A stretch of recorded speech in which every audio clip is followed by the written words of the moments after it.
Départ, elle est partie avec un cœur énorme.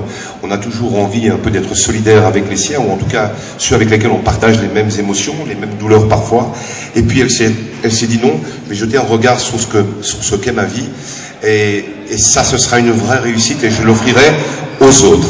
Alors, au-delà d'un parcours exceptionnel que je lui laisserai le soin de vous dire en quelques lignes, en quelques mots, voilà, elle a quand même, au bout de ce parcours, réalisé un livre, voilà, qui s'appelle Nez blanc, parents noirs. Et donc ce soir, vous pourrez vous munir aussi de ce livre qui coûte 9 € et elle pourra vous le dédicacer plus tard. Mais je laisse le soin à Annie de venir dire exactement ce qu'elle ressent dans cet instant et les choses qu'elle a tout simplement envie de vous dire. Merci Annie. On peut l'applaudir. Et merci d'être ici aujourd'hui. Je dois vous avouer que généralement je ne stresse pas quand je prends la parole, mais aujourd'hui je stresse en fait. Pour plusieurs raisons. Aujourd'hui c'est une journée historique dans le sens où c'est la journée internationale d'alpinisme. Il y a 6 ans, quand j'ai commencé j'ose dire militer pour que les droits des personnes atteintes d'alpinisme soient respectés à travers le monde et surtout que l'ONU reconnaisse cette journée, j'imaginais pas que j'aurais le privilège, comme aujourd'hui, de pouvoir la célébrer. Donc en effet, j'ai eu cette chance de participer au processus de collaboration à ce que cette journée soit votée par l'Assemblée générale de l'ONU. Donc effectivement, c'est un grand honneur et surtout une joie.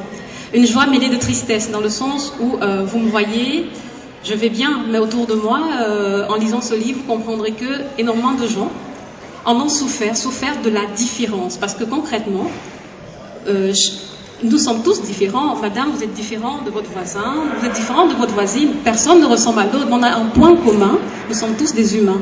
Et c'est ça que j'ai envie que j'ai eu à partager dans ce livre. Parce que ça n'a pas l'air, mais mon papa est noir, mon maman est noire, je suis née blanche.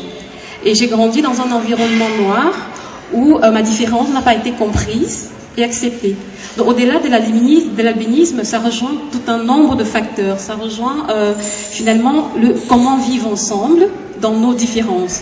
Parce qu'effectivement, les gens sont stigmatisés parce qu'ils sont noirs chez les blancs, ou parce qu'ils sont blancs chez les noirs, ou parce qu'ils sont grands ou petits, etc. Donc vraiment,